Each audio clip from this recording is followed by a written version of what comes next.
Creating and maintaining relationships in Dynamics CRM 2011. Defining a one-to-many or many-to-one relationship.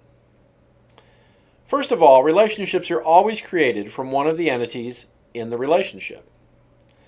So from within the primary entity, you would choose to create a one-to-n relationship or one-to-many relationship and then select the many or related entity. On the other hand, if you start from within the related entity, you would choose to create a many-to-one relationship and select the primary entity. Defining one-to-many or many-to-one relationships. There's a number of steps, but it's relatively straightforward. First, you'll select the entity you want to work from. Next, you create the appropriate new relationship depending upon whether you started from the primary relationship, which would cause you to create a one-to-many, or you started from the related entity, which would cause you to create a many-to-one. Next, you select the other entity for the relationship. At this point, you would review and update the relationship name to match something appropriate for your use. This is the schema name.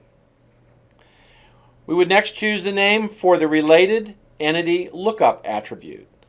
This is the attribute that gets created in the related entity that points to the primary entity record. We would choose a primary entity navigation pane option. We would also choose our relationship behavior, and then we would save the relationship. Next, we would add the lookup attribute to related entity forms and views as needed, and finally save and publish.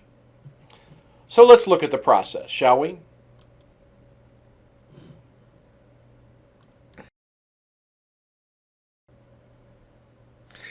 In this demonstration, I want to create a primary contact for a case. So what I'm going to do is I'm going to add a new relationship between contact and case. So we are in the contact entity, and now I'm going to create a new one-to-many relationship.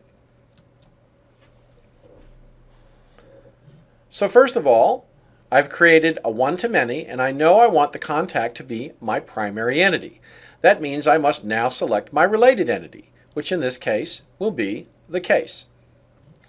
You'll notice this populated the schema name with new underscore contact incident, and that will work the way that I would like it to, so we'll go ahead and do that.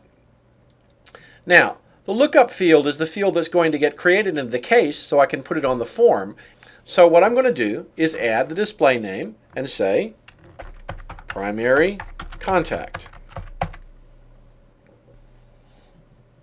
And we're going to make this a required field because we do not want to allow any cases to be created that do not have a primary contact associated with them. So in this particular case, I would want to be able to go look at a contact and see which cases they are the primary contact for.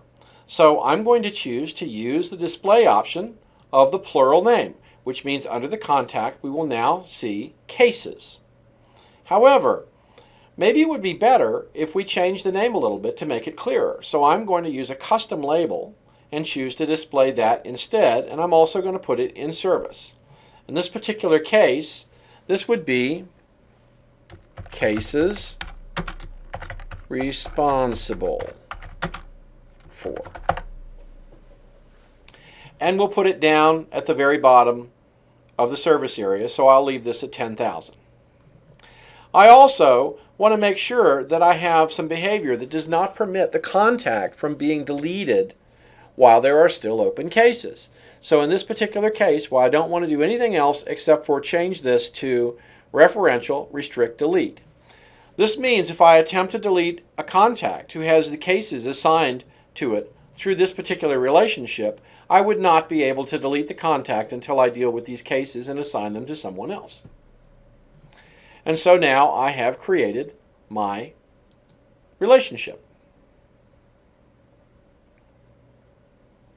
The next thing that I would want to do would go ahead and have that relationship represented on the case form.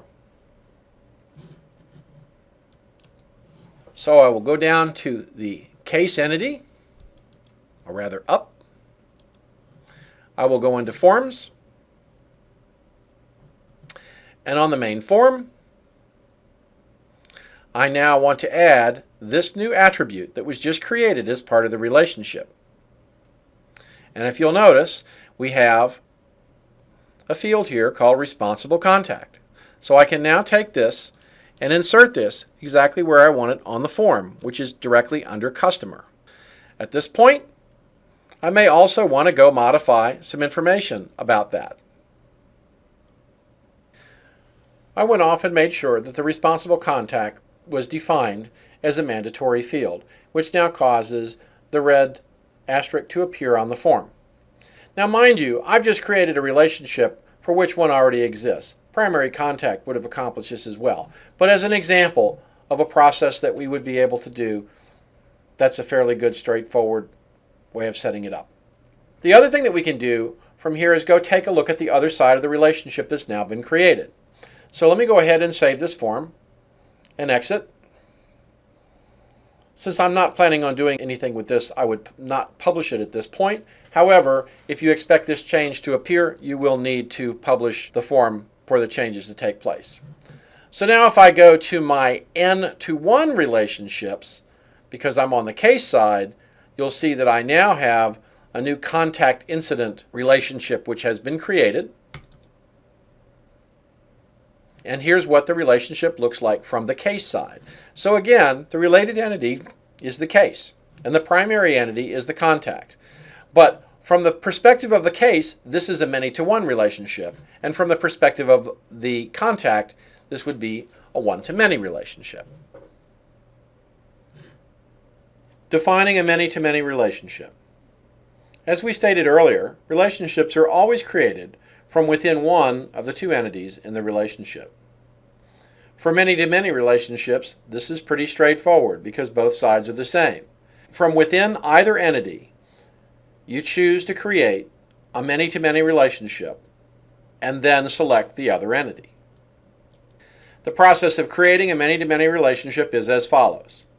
Select the entity you want to work from, create a new many-to-many relationship, select the other entity for the relationship, review and update the relationship name, and save. So now let's go through the process and demonstrate the creation of a many-to-many relationship. We're now in the case entity under many-to-many relationships, and I'm going to create a new many-to-many relationship. I want this many-to-many relationship to allow me to associate multiple knowledge base articles with an individual case. So what I'm going to do first of all is go down and select the other entity, which is going to be under Articles. And I do want to display this under my case, but I want to use a custom label. So I'm going to choose that as my option. Notice up here that I'm choosing not to display the case, and we'll go through and show how all this appears later.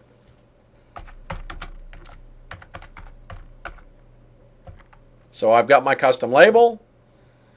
I want this to be in the service area, and we'll let it take the default of 10,000.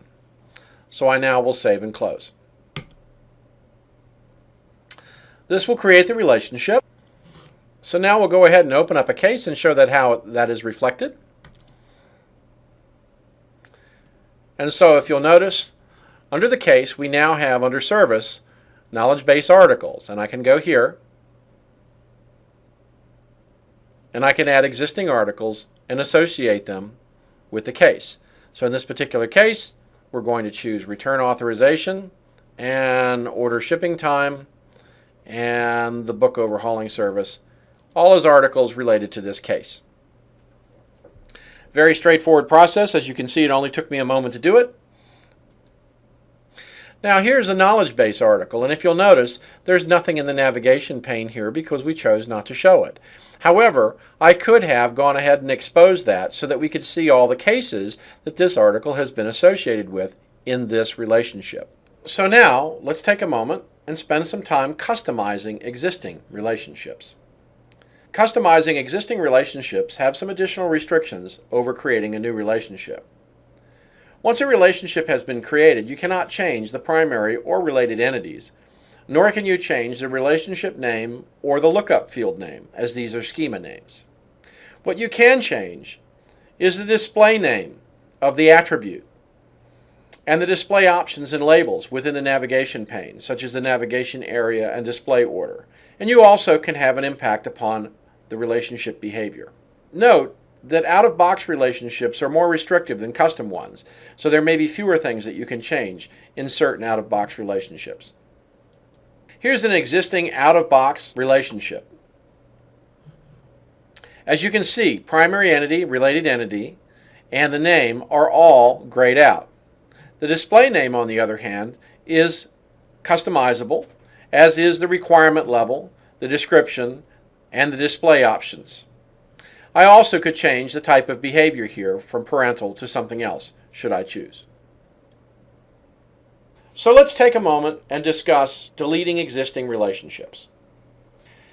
When you're attempting to delete an existing relationship, you should be aware that, first of all, you cannot delete an out-of-box relationship, nor can you delete a managed solution relationship. Finally, you cannot delete a relationship that has any dependencies. You must remove all dependencies and publish changes first. To do that, you probably want to consider where the lookup attribute might be referenced on related entity forms and views, as well as in processes. Also, you would want to use the details link on the Cannot Delete Component dialog to get a list of any dependencies that you may have missed. We go and open the relationship. We click on Actions and then Delete. This will give us the Confirm Deletion web page dialog box, and we click OK to continue. It's important to note that when you delete an existing relationship, that all data associated with that relationship will be deleted at the same time and will not be recoverable. So at this point, I've attempted to delete an existing relationship, but that relationship has some dependencies that must be gotten rid of. So at this point, I need to know what they are. So if I come over and I click on Details here in the circled box, that will now bring me a list of the dependent components that have been detected that are preventing me from being able to delete. As you can see, there are a number of dependencies here, including processes, views, forms, and the like. So I must resolve all of these issues before I will be able to delete.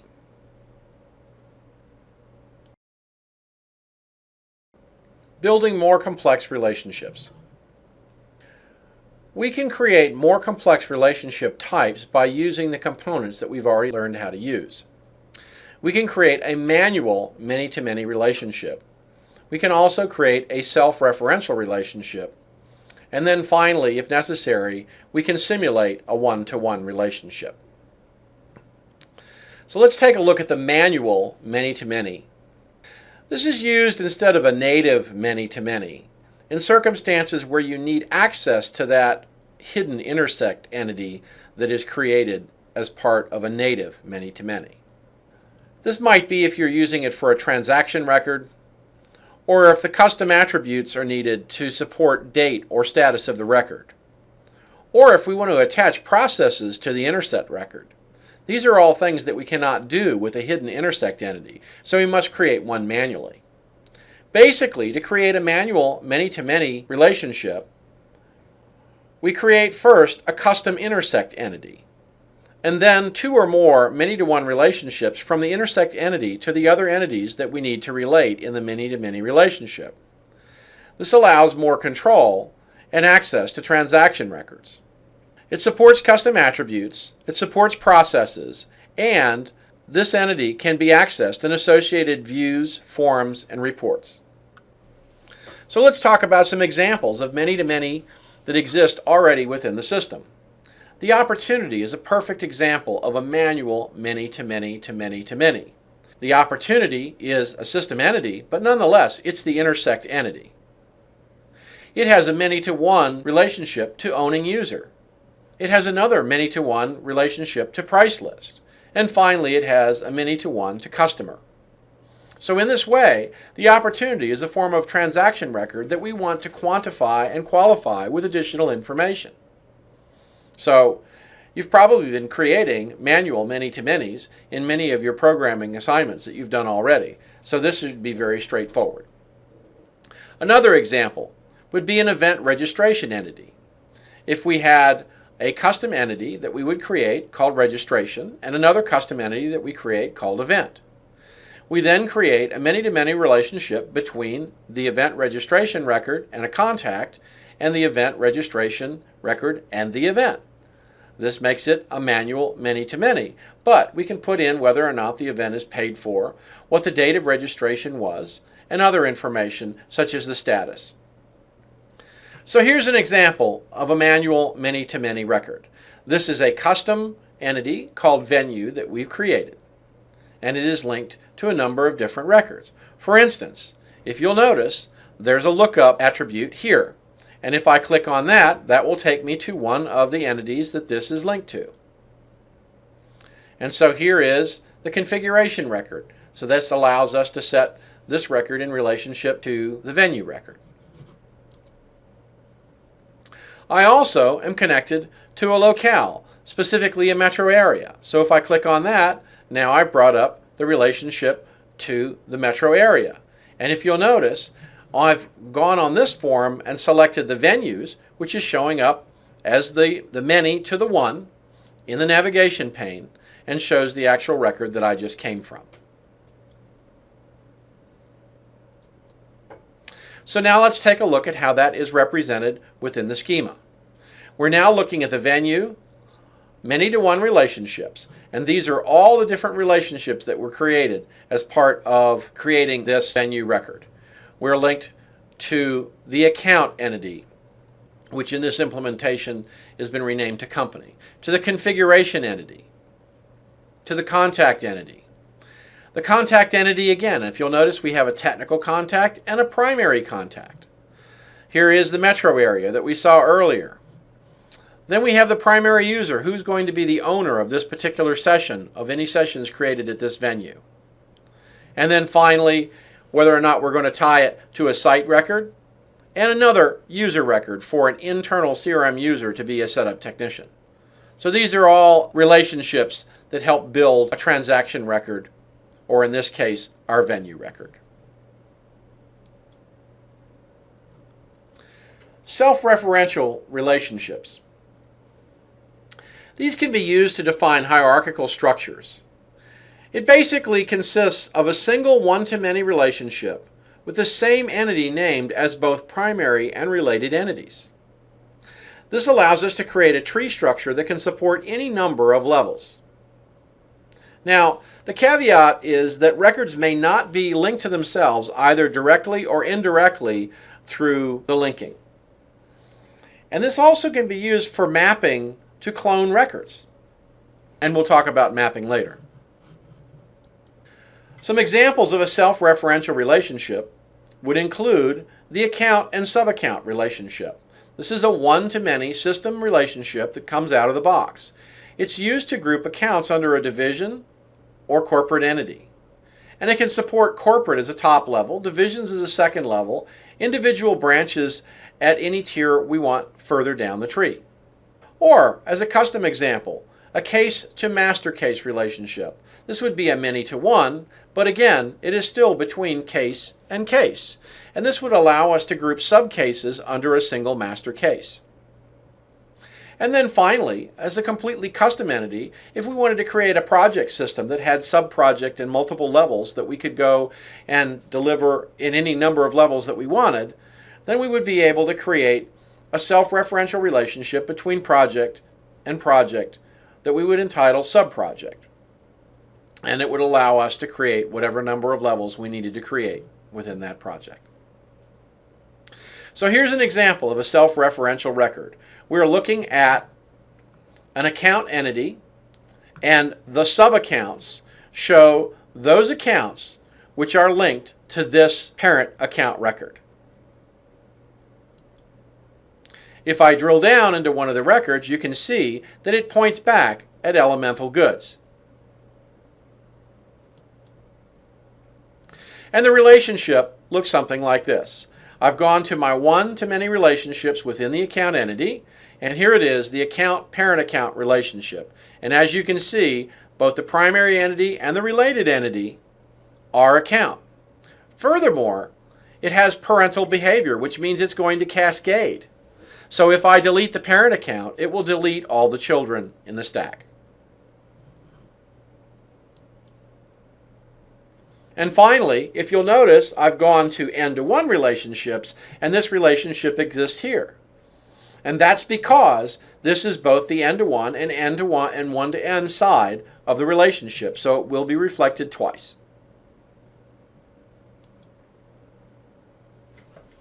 One-to-one relationships can be used when there's a need to isolate data from other data in an entity, or when an entity is overloaded with too much information, too many fields, or too much data length. Data isolation, however, can be handled differently in CRM 2011 than it might have been previously. This is because we can lock fields out with field level security, so we don't need to isolate a sensitive field in another entity to hide it anymore. Because we can use role-based forms and only show the information we want to show. So from a data isolation standpoint, it probably is not the best way to go. When we create a one-to-one relationship, we can use a single one-to-N relationship and just choose not to use more than one record in the link. And then we can use queries to do a retrieval with a join. We also can create interlocking one-to-N and N-to-One relationships to provide those links.